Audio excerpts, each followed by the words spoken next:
Shalom Aleichem and welcome to Machan Lahira online Smicha.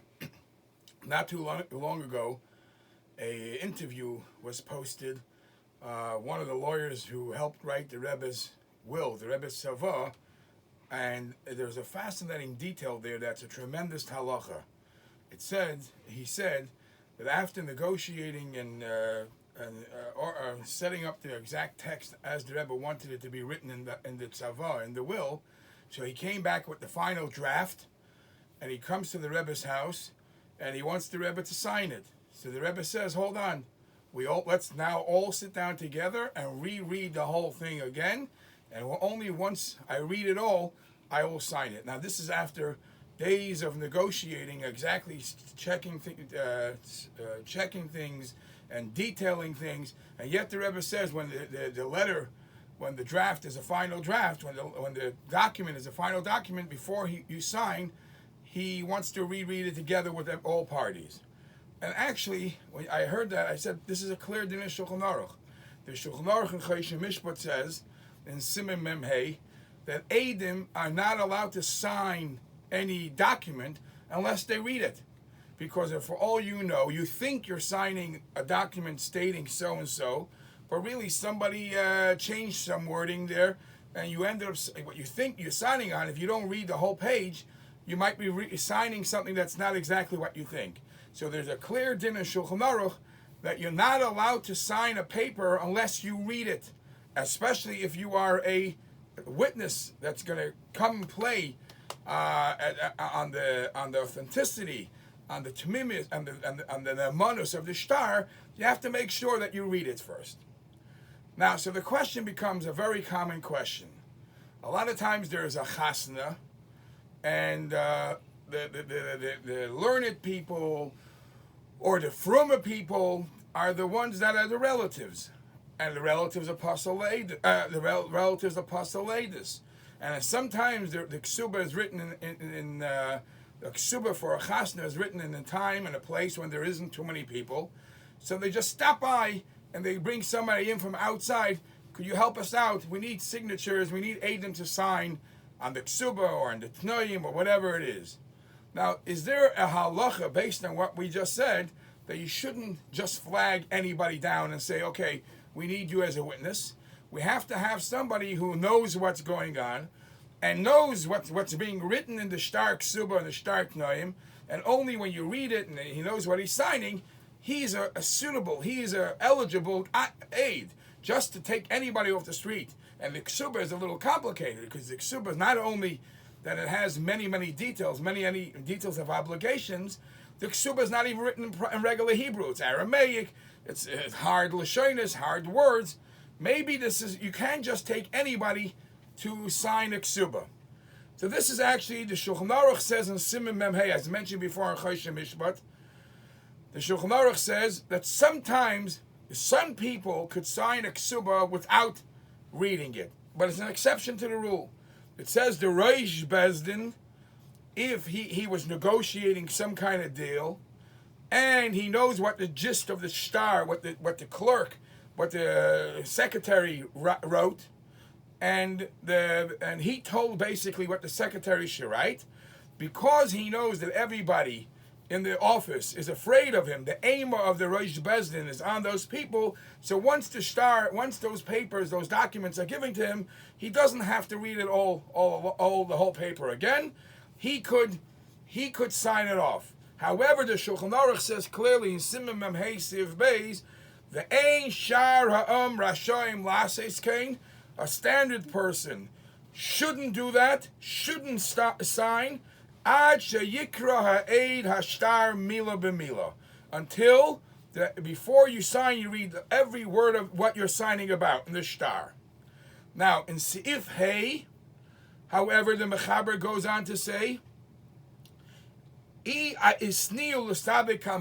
the witnesses are here, and we know that these are witnesses that don't know how to read, if we tell them what it's all about, but we could rely on this, that we told them and they knew what they're signing about, even though they actually can't read the Aramaic, you can't read the shtar, but that's what they're signing about.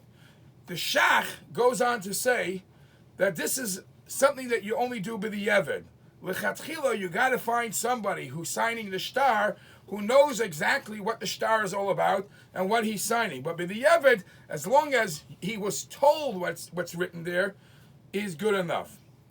So obviously, it seems to be from this Shulchan Aruch that when you're looking for people who are going to become Eidim on Kesuba, they should actually, best would be, obviously L'chatchila would be, they know what the shtar says, what the Kesuba says, and what the details are before you just told them in general. But for sure, at least they have to know what's going on here. If they don't know every detail, numela, but the minimum to accept them as witnesses is they have to know what's going on. Now, in Eben Ezer, the Shulchan Aruch speaks about it too. When he speaks about the Kesuba, you know there are so many different customs about when the Kesuba should be written.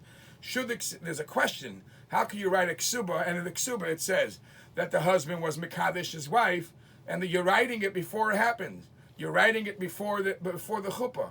So some have the custom that the Kesuba is only signed after the chuppah. Once the chuppah was done and the chassan was Mekadesh the Kala, then and we heard the Adam heard the chassan saying what it says in the Kesuba that he says that Havei Leila into. He said Hareyat Mekadesh Esli.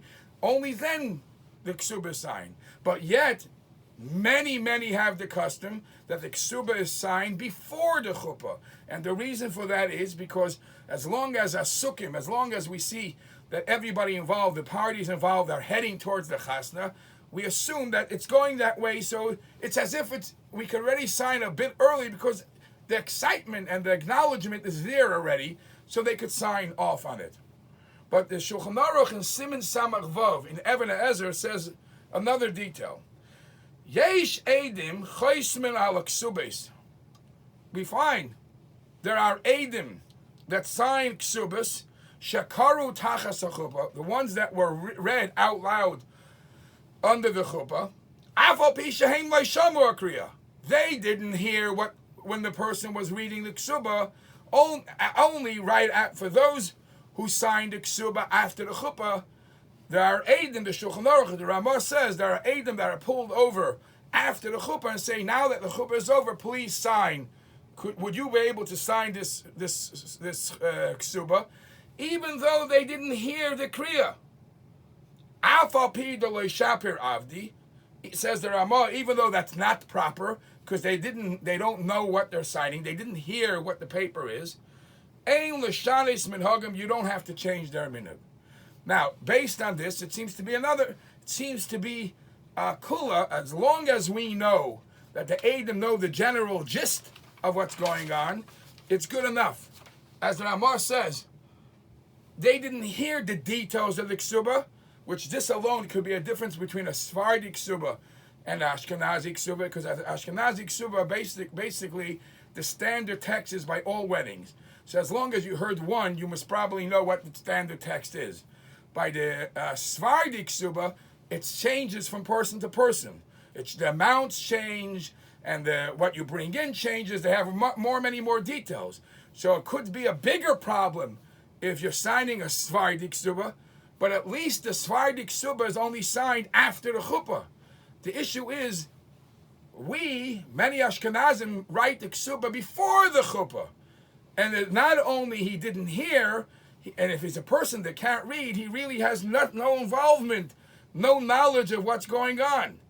So why is it that we should be able to accept somebody? So as somebody doesn't read. So as I mentioned, according to the Shach, it's only by the Yevid it's good. L'chatchila, you have to get somebody who knows how to read. Now, another loophole we find here is some people, besides having the Eidim sign in the Kesuba, have the Chassan sign in the Kesuba too.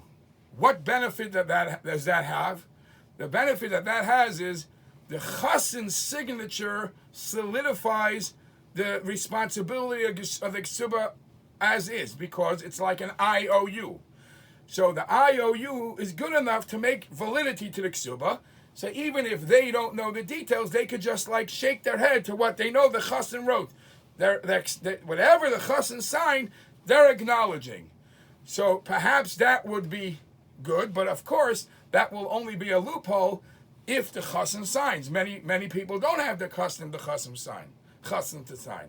One last loophole we find how maybe the kesuba should be valid even if they don't know every detail, and that is the Shulchan Aruch. Especially the problem is the kesuba has to be a strong enough shtar that in case the husband doesn't pay, the woman could use this document to collect from Mishubadim, from properties or things that he sold.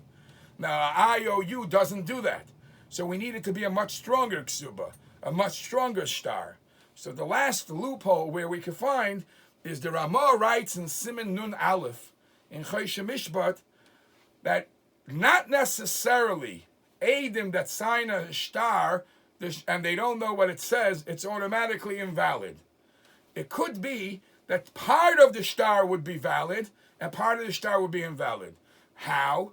If the Eidim understand some of the issues that are written in a document, it doesn't have to be only in a kesuba.